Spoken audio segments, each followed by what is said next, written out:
Good morning বন্ধুরা, সত্য সোনাটের ব্লগে তোমরা সবাই কেমন আছো? আশা করি সবাই খুব খুব ভালো আছো, আর আমিও খুব ভালো আছি। তো চলে আসলাম নতুন একটা ভিডিও নিয়ে। তো ভিডিওটা এই যে বাইরে মানে ঘুরছে, হাঁটতে হাঁটতে শুরু করছি বন্ধুরা ভিডিওটা। তো এখনও কোনো কাজ বাজ কোনো কিছু হয়নি। সোনাম্মাকে পড়তে পাঠালাম, পাঠিয়ে যে ব্রাশ করে এখন যাচ্ছি ঘরে, কাজ বাজ করবো বন্ধুরা। তোমাদের দাদাভাই যাবে যাদবপুরে। তো চলো ভিডিওটা দেখতে থাকো, সঙ্গে থাকো। সারাদিন কী কী করি, কী আর করবো বল। এই যে এখন তো আমাদের অচুস চলছে, সেইভাবে রান্না বান্না বা কিছু ভিডিও বড় করতে পারছি না বন্ধুরা। এই যে বিছানাপত্র সব গুছিয়ে নিয়েছি, নিয়ে আর এই যে একটু শুয়েছি। মাথা ঘুরছে গো বন্ধুরা, এত মাথা ঘুরছে তো বলার কথা না। হাঁস মুরগিগুলোকে সব খেতে দিলাম, দিয়ে ওদেরকে ছেড়ে ঘর ঝাঁট দিয়ে ঘর মুছে বিছানা করছে, আর একটু শুয়েছি বন্ধুরা। শরীরটা একদমই ভালো লাগছে না। যাবো থালা বাসনগুলো মাজবো, স্নান করবো, আবার দেখি সোনামা পড়তে গেছে, কখন আসে। ওকে আবার আনতে যাওয়ার আছে। এতটাই শরীর খারাপ লাগছে তো বলার কথা না। শুধু মনে হচ্ছে শুয়ে পড়ে থাকি বন্ধুরা। কালকে রাত্রিরেও কিছু খাইনি, সকালেও এখনও কোনো খিদেই পাচ্ছে না বন্ধুরা, এতটাই শরীরটা খারাপ লাগছে। তো বন্ধুরা সমস্ত কাজ বাজ কমপ্লিট করে এই যে স্নান করে এসে শুয়েছি। মাথা একদম তুলতে পারছি না, মাথা প্রচুর পরিমাণে যন্ত্রণা হচ্ছে। সোনাম্মা পড়া থেকে আসলো, ওকে কিছু খাওয়ালাম, আমি আর কিছু খাইনি, একটু বিস্কুট ভিজিয়ে খেয়েছিলাম। শুধু ভাত হবে, তরকারি যেহেতু কালকে রাত্রিরে বেশি করে রান্না করেছিলাম আর করবো না। তোমাদের দাদাভাই আসুক, দেখি অনেকটা পান্তা আছে কি বলে, তারপরে গিয়ে রান্না করবো। তোমাদের দাদাভাই গেছে যাদবপুরে, আসলে ওই চান করতে বসতে হয় রেস্ট নিতে। ভাত যদি করতে বলে ভাত হয়ে যাবে, যদি বলে পান্তা ভাত খাবো তো পান্তা ভাত খাবে। শরীরে একদম আর নিতে পারছি না বন্ধুরা, তেল পড়ছে না, মাথা প্রচণ্ড পরিমাণে যন্ত্রণা করছে। মানে ফ্যানের তলা থেকেও মানে উঠতে ইচ্ছা করছে না, দাঁড়াতে ইচ্ছা করছে না, বসতে ইচ্ছে, শুধু মনে হচ্ছে শুয়ে থাকে। এখনও 8টা দিন বাকি আছে। মানে আজকের যেমন বৃহস্পতিবার, পরের সপ্তাহে বৃহস্পতিবার কি আমাদের বাড়ি ঘাট।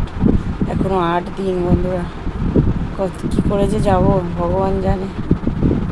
আমাদের দাদাভাই তো যাদবপুর গেছিলো, যাদবপুর থেকে বাড়ি এসছে, আমি স্নান টান করে শুয়েছিলাম, আমি উঠতে পারছি না, খুব দুর্বল লাগছে শরীর, কিছু খেতেও পারছি না। আর এই যে এনেছে আমার জন্য দই, প্রায় 3 জনের জন্য 3টে দই এনেছে। এটা এখন খাবো, একদম শরীর ভালো লাগছে না, কিছু ভালো লাগছে না, শুধু মনে হচ্ছে শুয়ে পড়ে থাকবো। তো বন্ধুরা দুপুরে তো কোনো রান্না বান্না কিছুই করিনি। তো পান্তা ভাত ছিল, আলু ভাজা করে দিয়েছি, তোমাদের দাদাভাই সোনাম্মা খেয়েছে, আমি আর কিছু খাইনি। এখানে একটা কী হয়েছে বন্ধুর মুখে। তো যাই হোক, এখন তো কিছুই ইউজ করা যাচ্ছে না, আর যাবেও না। তো আর রান্নাবান্না করিনি, রাতে ভাত করবো, তরকারি করবো, কিন্তু আকাশে না মেঘ করেছে, বৃষ্টি হওয়ার সম্ভাবনা আছে বন্ধুরা। আর সামনেই তো বিয়েবাড়ির লগ্ন, ওই কারণে আরও বেশি করে হয়তো বৃষ্টি হতে পারে। তো রাতে রান্নাবান্না করবো। একটুখানি যা শুয়েছিলাম, ঘুমাইনি, উঠে থালা বাসন নিজে ঘর ঝাড় দিয়ে নিয়েছি। এই যে গাছের গোড়ায় এসে ঠান্ডা একটু বসেছি, বাইরে হাওয়া হচ্ছে, ঘরে গরম, যতই হাওয়া হোক গরম।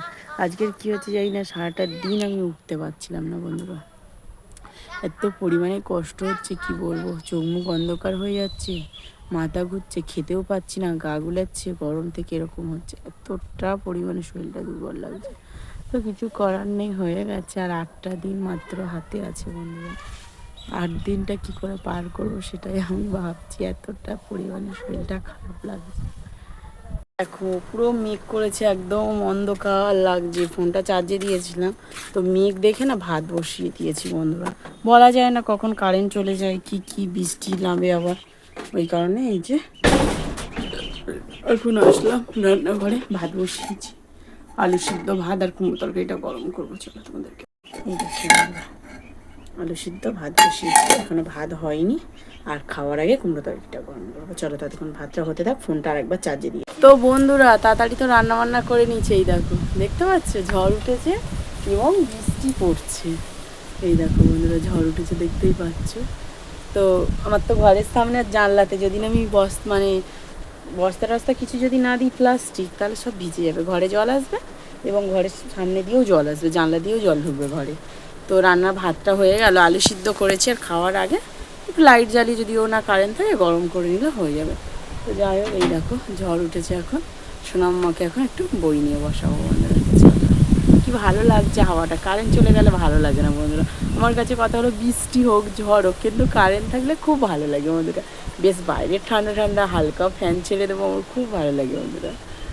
তো বন্ধুরা কারেন্ট চলে গেছে, তো আর আসেইনি, সেই বিকালে ঝড় বৃষ্টি হয়েছে, কারেন্টটা এখনও আসেনি, মানে চলে গেছে কারেন্ট, আর আসেইনি, ঝড় বৃষ্টি থেমে গেছে অলরেডি, আর আসেনি। আর এই দেখো রান্নাবান্না করে তো খাওয়া দাওয়া কমপ্লিট করছি অন্ধকারে, এই লাইট টাইট জ্বালিয়ে, ওই জন্য আর ভিডিও করি না। তোমাদের দাদাভাই লাইট মেরে আছে তাই ভিডিও করছি বন্ধুরা। তো অনেকটাই রাত হয়েছে, বিছানা হয়ে গেছে, কখন কারেন্ট আসবে জানি না, গরমও লাগছে। তো চলো ভিডিওটা এই পর্যন্ত, ভালো লাগলে লাইক কমেন্ট শেয়ার করে দিও, যারা ফেসবুক থেকে দেখছো তারা ফলো করে দিও, যারা ইউটিউব থেকে দেখছো তারা সাবস্ক্রাইব করে দিও। টাটা, গুড নাইট, দেখা হচ্ছে পরের ব্লগে, সবাই ভালো থেকো, সুস্থ থেকো।